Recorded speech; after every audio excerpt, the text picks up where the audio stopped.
Well, we're here on a very, very sunny afternoon in Bath. You can see the Royal Crescent behind us. And Bath's latest sporting hero, Dai Greene, lives here, trains here. Son and new face. You went to South Africa for a month. Why bother when you can live in Bath, eh? Indeed, sadly it's not quite like this all year round.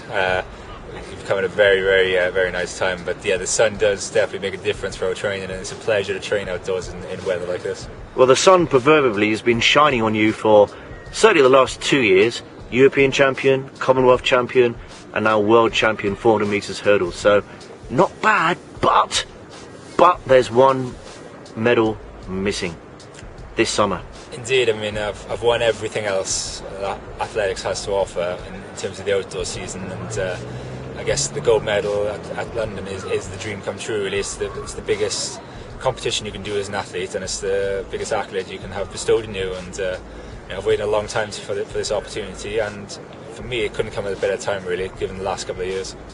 Well, the perfect age. You're the world champion. You're confident.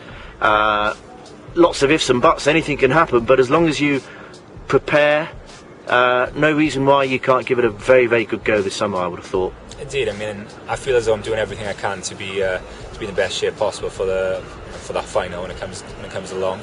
And given the way I've conducted myself the last few years, I know that I can compete with the best, and I'm just hoping to stay injury free and do as much as I can in terms of training, in terms of prep work. And as long as I step on the start line, know I've done everything, I'll be a happy bunny, and no doubt the performance will reflect that. Well, you certainly come across as a very confident athlete. I mean, it wasn't always the case, but I guess that's what happens when you win medals at the highest level. I guess, yeah. I mean, I was a lot more nervous when I was younger, but you learn to control that, and you learn to understand your training, and I guess the best way to describe it is my confidence comes from the fact that I've prepared as best I can for that race. So regardless of the result, I can't ask for more for myself, really, and just so happens that my performances are up there with the best in the world. But it's always been that mentality of just do the best you can, and now it obviously relates to gold medals. Now, funny how life works out, doesn't it? Because if like sliding doors, if you'd taken another path, we wouldn't be sitting here now talking about the Olympics. Your hero wasn't David Hemery or Alan Pascoe or those other great British hurdlers.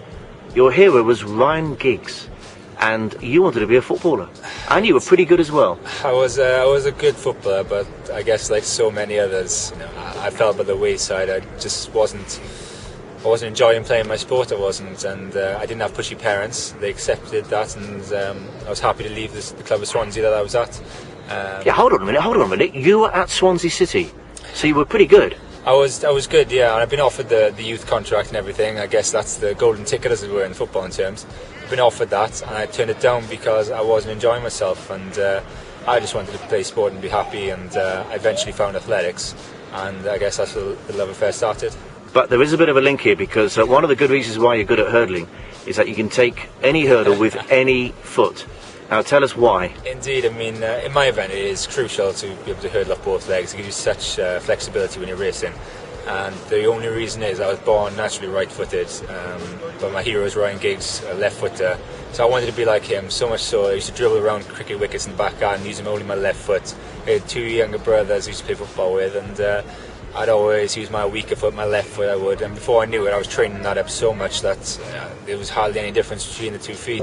Now when it came to picking up the hurdling in athletics, I could hurdle off both legs incredibly well, probably better than anyone else who was in that world final last year, purely because of those skills I picked up because I idolised Ryan Giggs. So I guess a gold medal in London is partly due to him.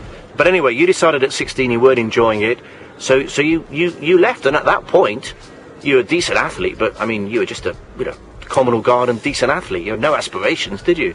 No, indeed. I just wanted to do what made me happy, and athletics. I fell in with the right crowd. I did when I went to university, and before that, when I was at college, I just lived for the weekend like pretty much everyone else does, and fell in with the right crowd, and then went from strength to strength and learned so much about my sport, and just got better year on year, and became stronger, fitter, and mentally tougher, and I've just been enjoying the journey ever since, I guess. You come from very near Llanelli, so you'd think rugby would be your first love, your first sport. Your dream would be I mean, you're fairly quick, you've got good stamina, so I don't know, you'd want to be the next JPR or the next JJ, but no. Indeed. You think that, but I've been doing weights for about 5 years, and this is as big as I'm ever going to get, so I was a little bit on the small side, but I always joke that being from Llanelli, if I win Olympic gold, I still won't get the back pages for the Scarlets are playing.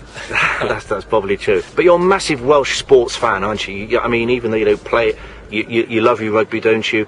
You would have seen the Six Nations games, but you've got a dog, haven't you? You've got a puppy? All of a sudden my life's changed. I've got a puppy with my girlfriend, and all of a sudden that's the number one priority when I get home from training, and it's fantastic to have something else to put your energy into, but I wish you'd just stop crying in the night, to be honest, at the moment. It's just the girlfriend or the puppy? Both of them. Okay. I think one of them leads to the other one crying at the moment. Now, all dog lovers will of course be wondering immediately, well, what sort of puppy, what is it? I got a Hungarian Vizsla. We got him a few days ago, and he's settling in well, he is, but obviously it's the first puppy we've had, and it's a little bit hard work in the early stages. Name? Buzz. Buzz, as in Lightyear? Yeah, and that's where the story comes from. I went to pick up the puppy, and the family I was picking it up from, they had a family friend who had a very ill 3-year-old called Daniel, and they said, could you go down and have some photos with him, sign a few pictures? So I did exactly that. I went there, met the kid, and he's obviously incredibly ill, but we had some pictures, and he loves Buzz Lightyear, and he has all the toys. They made me sign a few with them as well, and we just thought it was very apt to name him Buzz after that, and we texted the family afterwards to let them know, and they were quite emotional, to be honest. You're confident at the moment? I mean, you're a confident individual, aren't you? At least you are now. That's what the Europeans did for you, wasn't it? Yeah, I mean, I probably wasn't overly confident. I didn't believe that I could do it before then, purely because I hadn't done much, and there's a lot of expectation on my shoulders a few years ago, without actually any medals to back it up, and the last 2 years kind of gone in better. I've won every big competition I've been in, and there's no reason why I shouldn't be confident going into next year, and as I said earlier, just be doing everything I can to make sure that I'll be in the best shape possible. Fantastic. And finally, Dai, 80,000 people, Olympic Stadium. You have run in front of big crowds before, but they've not all been supporting you, and you've run in front of 10, 12, 14,000 in Britain, and that's been good, isn't it? But can you just imagine what it's going to be like in August? I've run in the UK, and I get a massive cheer every time, but the stadium would be nowhere near the size of the Olympic Stadium, and I can only see it as a benefit, really, having that many people cheering you on. The sound in the stadium is going to be fantastic, and it's all going to be for me, and that makes me very proud. It does, and that brings a smile to my face, because I know I've got a unique opportunity here, and I'm going to make the most of it. Man, listen, never mind the world's press. You win an Olympic gold medal. Do you think you'll get on the back pages of the Llanelli paper? Well, or it all depends on the rugby? I mean, yeah, it's hopefully the Scarlets will have an off day that day. Or maybe I'll have a midweek final, who knows. All right, well, listen, best of luck, Dai. Good to see you. We'll catch up with you soon. Thanks very much.